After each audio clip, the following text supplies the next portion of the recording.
Doctor Baba Saheb Ambedkar को साक्षी मानकर बाबा साहेब की भूमि जहाँ उन्होंने अंतिम सांस ली, उनके स्मारक पर यह शपथ लेता हूँ भारतीय संविधान को बचाने के लिए अपने जीवन की आहुति देने को तैयार रहूंगा। नमस्कार, आप देख रहे हैं जनता लाइव। मैं हूं आपके साथ रवीना। अभी हम अंबेडकर मेमोरियल पर हैं और यहाँ पर जो शाह ऑडिटोरियम में राजेंद्र प्रसाद गौतम ने इवेंट रखा था, एक तृतीय उनकी सम्मेलन था, लेकिन यहाँ पर आज उन्होंने उसके बाद एक यात्रा निकालने का काम किया है। यात्रा का नाम संविधान बचाओ सम्मेलन, क्योंकि जो बयान विवेक ओबरॉय का आया था मोदी की सलाहकार परिषद के अध्यक्ष का, उसके खिलाफ इन लोगों ने यात्रा निकाली और साफ साफ कहना है कि अगर संविधान को बदला जाएगा या संविधान के बारे में ऐसी मांग की जाएगी, ये लोग उस चीज़ को नहीं सहन करेंगे। और जो लोग पीछे हैं उनसे बातचीत करवाते हैं कि क्या सही में इस आंदोलन की ज़रूरत है और ऐसी मांगों का आना, बार बार उठना किस तरफ संकेत कर रहा है। मिस्टर विवेक ओबरॉय भारत के संविधान को बदलने की खुलेआम बात कर रहे हैं और प्रधानमंत्री जी चुप हैं। क्या हम ऐसा मान लें कि अगर उनकी आर्थिक सलाहकार समिति के चेयरमैन भारत के संविधान को बदलने की बात कर रहे हैं तो ये मोदी जी के इशारे पर कर रहे हैं।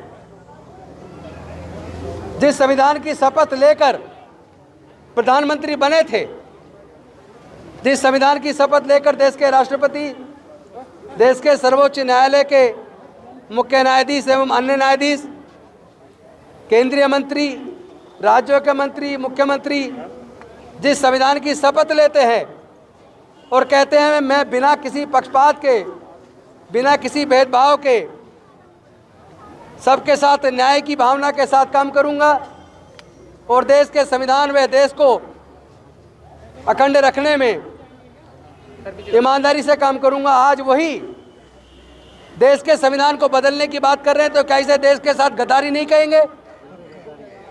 क्या ये देश के साथ गद्दारी नहीं है? क्या ये देशद्रोह नहीं है? मैं पूछना चाहता हूं कि इसके ऊपर अभी तक भी देश के प्रधानमंत्री जी ने बयान क्यों नहीं दिया? मैं मांग करता हूं केंद्र की सरकार से,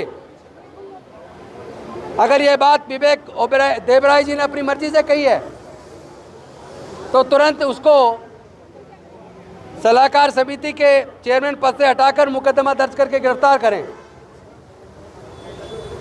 और तुरंत उसके बयान का खंडन करें। अन्यथा पूरे देश के लोग ये मानेंगे कि ये बयान विवेक ओबरॉय जी का नहीं है बल्कि देश के प्रधानमंत्री और उनकी मंत्रिमंडल का है। मैं आज आप सबको केवल शपथ दिलवाऊंगा। हम लोग एक शपथ लेकर प्रोग्राम ख़त्म करेंगे। प्रोग्राम हमारा वहाँ ऑलरेडी बहुत सफलतापूर्वक पूरा हो चुका है। बाकी लोग वहाँ खाना खा रहे हैं, कुछ लोग यहाँ हैं तो उनसे निवेदन है वो यहाँ शपथ लेकर वापस वहीं चलेंगे।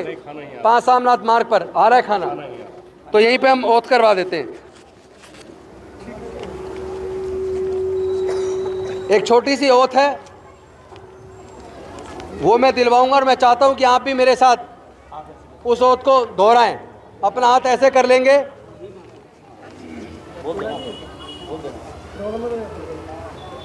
मैं डॉक्टर बाबा साहेब अम्बेडकर को साक्षी मानकर बाबा साहेब की भूमि जहाँ उन्होंने अंतिम सांस ली, 26 अलीपुर रोड पर उनके स्मारक पर यह शपथ लेता हूँ मैं आजीवन बाबा साहेब द्वारा स्थापित, बाबा साहेब द्वारा रचित भारतीय संविधान सम्मत कार्य करूंगा। वह भारतीय संविधान को बचाने के लिए अपने जीवन की आहुति देने को तैयार रहूंगा।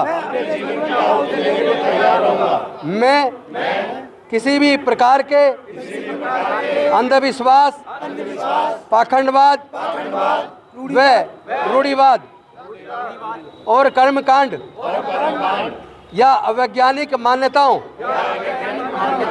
को नहीं मानूंगा। मैं समता, मैत्री व भाईचारे पर आधारित, जाति विहीन, वर्ग विहीन, न्यायपूर्ण समाज की स्थापना करने के लिए प्रयत्नशील रहूंगा। मैं अपने आदर्श बाबा साहेब भीमराव अंबेडकर जी के बताए रास्ते व मान्यताओं के अनुरूप आचरण करूंगा। मैं अपने वोट के महत्व को समझकर चुनाव में अपना मत अपने बुद्धि और विवेक से उनको दूंगा जो धर्म के आधार पर, जाति के आधार पर वैमनस्य ना फैलाएं, आपस में भाईचारा फैलाएं, और उनको दूंगा। और नफरत फैलाने वाले, नफरती भाषण देने वाले, देश की तोड़ने की साजिश रचने वाले के खिलाफ अपना मत दूंगा।